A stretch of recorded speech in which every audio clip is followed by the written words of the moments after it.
wabarakatuh. Pada kesempatan ini, Ibu akan menyampaikan materi yaitu tentang perkembangan kehidupan manusia pada masa praaksara. Nah, kehidupan manusia masa praaksara ini dibagi menjadi 3 tahapan atau 3 masa. Yang pertama itu adalah masa berburu dan mengumpulkan makanan. Nah, kemudian yang kedua itu adalah masa bercocok tanam dan beternak. Yang ketiga itu adalah masa perundagian atau masa pertukangan. Nah, baik, yang pertama itu masa berburu dan mengumpulkan makanan ya. Nah, jadi pada masa berburu dan mengumpulkan makanan ini, mereka itu sangat tergantung sekali kepada alam. Jadi manusia purba pada saat itu hidup secara berpindah atau nomaden ya. Jadi ketika bahan makanan atau apa yang disediakan oleh alam itu sudah habis, maka mereka akan mencari tempat yang baru atau lokasi yang baru di mana terdapat banyak sumber makanan untuk kelangsungan hidup mereka. Nah, kemudian mengumpulkan makanan. Dalam artian di sini apa yang disediakan oleh alam tersebut itulah yang mereka konsumsi, itulah yang mereka manfaatkan untuk kelangsungan hidup mereka. Nah, berburu, apa sih yang mereka buru? Tentu saja dalam hal ini seperti binatang buruan ya, yang juga mereka manfaatkan untuk keperluan mereka dalam kehidupan mereka sehari-hari, yaitu seperti makan ataupun hal lainnya tidak banyak sepertinya ya. Yang jelas bagaimana mereka untuk bertahan hidup. Karena pada tahap ini pola pikir mereka masih sangat sederhana. Yang jelas bagaimana mereka bisa bertahan dan melangsungkan kehidupan mereka. Apa saja jenis binatang buruan itu? Ya banyak ya. Bisa mungkin babi, kelinci dan lain sebagainya. Nah, apakah boleh mereka makan babi dan lain sebagainya? Nah, kalau kita kaitkan dengan kita sebagai seorang muslim, itu tentu saja tidak boleh. Namun yang terjadi pada saat itu adalah bagaimana mereka bertahan untuk melangsungkan kehidupan mereka. Jadi binatang buruan ini mereka konsumsi, mereka makan untuk kelangsungan hidup mereka. Nah, begitu juga dengan hasil alam lainnya, seperti buah-buahan, umbi-umbian, semuanya yang ada di alam itu mereka manfaatkan untuk kelangsungan hidup mereka. Nah, jadi seperti itu. Nah, apa saja alat atau perlengkapan yang mereka gunakan pada masa ini?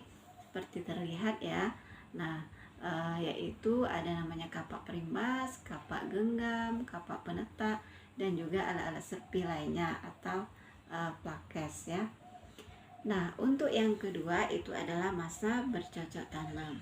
Nah, pada masa ini dibandingkan dengan tahap sebelumnya, itu mereka sudah mengalami kemajuan yang setingkat lebih tinggi. Artinya apa? Yang tadinya apa yang disediakan oleh alam itu saja yang mereka makan, itu saja yang mereka konsumsi. Ketika habis mungkin mereka akan mencari tempat yang lain tanpa berpikir bagaimana supaya apa yang mereka makan itu cukup untuk persediaan beberapa saat berikutnya atau beberapa lama kemudian. Nah, pada tahap ini itu mereka sudah mulai berpikir.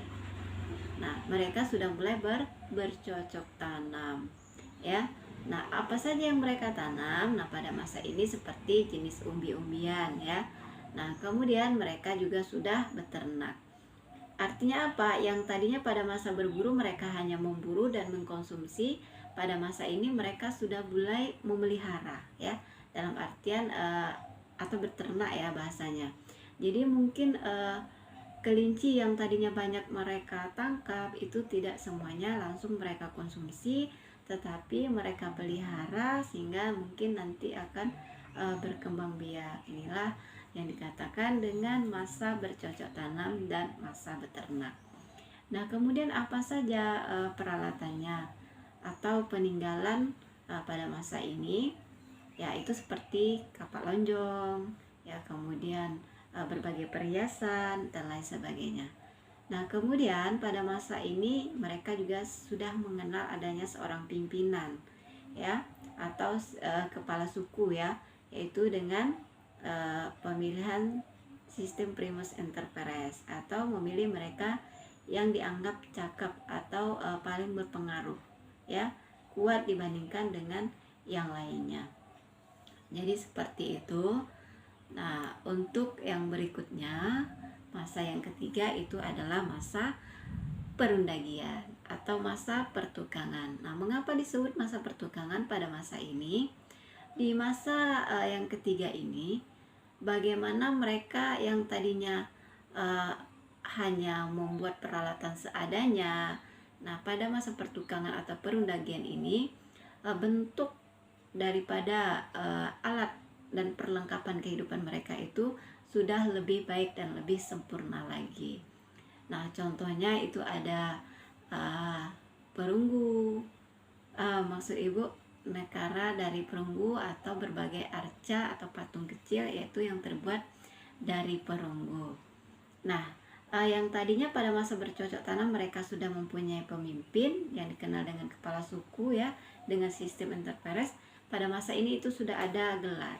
Nah, seperti apa gelarnya? Itu datu atau datu, ya. Jadi ketika seorang dikatakan sebagai datu atau datu, berarti kita tahu bahwasanya orang tersebut itu adalah pemimpin dalam sebuah kelompok tadi, ya. Nah, bagaimana sistem atau bagaimana mereka membuat peralatan itu? Nah, jadi di awal di materi yang sebelumnya itu ada, ya. Nah, bagaimana cara mereka membuat berbagai perlengkapan tersebut. Itu ada yang teknik kerperdu, kemudian bipalpe atau setangkup, ya.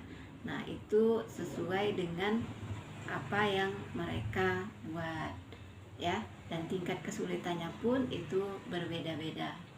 Nah, pada masa perundagian ini dianggap itu tahap yang lebih baik dari 2 tahap sebelumnya untuk kehidupan manusia pada masa praaksara. Ingat yang pertama tadi itu masa berburu dan mengumpulkan makanan. Ciri khas dari masa yang pertama ini mereka sangat tergantung sekali kepada alam. Nah, kemudian mereka hidup secara berpindah, ya, dengan kelompok yang kecil itu 10 sampai 15 orang, dan itu belum ada istilah pemimpin, ya, karena kelompok kecil tadi pada tahap yang kedua mereka sudah bisa memanfaatkan alam tersebut, bagaimana apa yang disediakan oleh alam itu bisa mereka manfaatkan dalam jangka waktu yang lebih lama, yaitu dengan bercocok tanam. Kemudian hasil buruan yang mungkin mereka dapatkan lebih tadi sudah bisa mereka budidayakan, yaitu dengan memeliharanya atau beternak. Nah, kemudian untuk masa yang ketiga yaitu masa perundagian, bagaimana peralatan atau perlengkapan kehidupan manusia purba pada saat ini itu sudah jauh lebih baik dan lebih sempurna lagi, baik itu dari segi fungsinya juga dari bentuk yang mereka buat.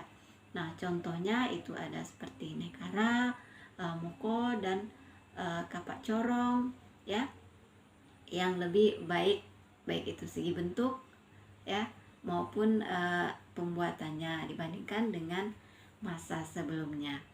Nah, ibu rasa untuk materi ini cukup, ya. Jadi ada 3 tahapan untuk kehidupan manusia masa praaksara.